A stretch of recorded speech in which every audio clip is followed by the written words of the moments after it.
ada talam sebesar ini. Talam ayapan ke talam tu. Talam. Panen tu lah tadi. Talam. Aduh, macam mana jadi engineer tu? Biar saya jelaskan lagi. Silakan pengulungan. Saya perjelaskan lagi kerana ini sangat penting. Kerana dia dimanipulasikan kepada rakyat sekalian yang ada di negeri Perak dan di seluruh Malaysia. Dan tidak lain, tidak bukan tokoh manipulator nombor satu, tidak lain dan tidak bukan yang lebih Boleh Pasir jadi Panjang. Tuhan ke? Saya perlu jawab, iaitu ancak. What is ancak? What is ancak sebenarnya? Ancak itu ialah, ancak, saya bacakan lagi ya.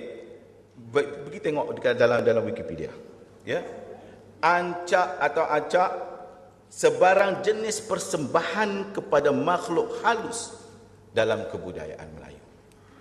Persembahan merupakan bertir pulut kuning, ayam panggang, telur mentah rebus, anak patung tradisional. Ada juga yang menggunakan darah sembelihan. Biasanya digunakan sebagai semasa memenuhi janji dengan saka bagi memberi jamuan. Digunakan dalam perubatan tradisional. Kalau di Perak, semuanya tu ada. Lepas itu, selepas upacara itu, maka dia akan dihanyutkan ke Sungai Perak. Ya? Jadi, selain daripada itu, ancak biasanya dirujuk juga kepada bagi pesakit yang diubati. Menyemah kampung, bela kampung.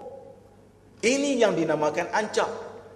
Naik tiang seri itu dipanggil ancak ke tidak? Saya nak tanya. Dalam tradisi Melayu ni, naik tiang seri itu naik ancak ke? Saya nak tanya. Orang Melayu nak bina rumah, dia panggil naik tiang seri.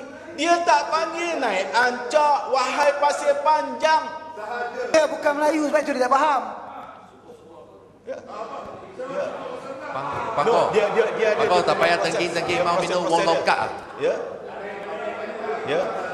Pangko, hari ni hari Jumaat, jangan tengking-tengking. Nanti kita bagi wong lokat nanti minum wong lokat. Okey. Ini ustaz dengan komen tak payah campur lah. Dan saya kena perjelaskan sebab dia terlalu banyak menimbulkan kekeliruan kepada umat Islam di negeri Perak ini, menyebabkan berlakunya perpecahan di kalangan umat yang keterlaluan, ya. Betul. Ha. Cuba tengok semua. Naik tiang seri ke ni? Betul. Apa upacara apa? Pasir Panjang. Upacara apa? Cuba Pasir tanya. Panjang, duduk. Saya nak bagi tahu kepada Pasir Panjang. Saya nak bagi Pangko, silakan dengan pengulungan. ya.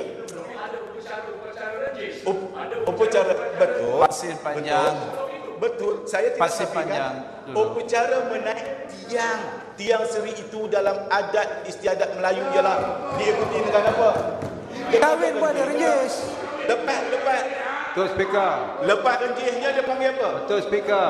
Jap. Duduk semua. Saya nak jawab. Lentang. Lepas renjihnya boleh tunjuk kepada satu dunia. Saya cabar, tunjuklah kepada satu dunia. Saya nak beritahu bahawa lepas renjihnya upacara apa Datuk Ramli?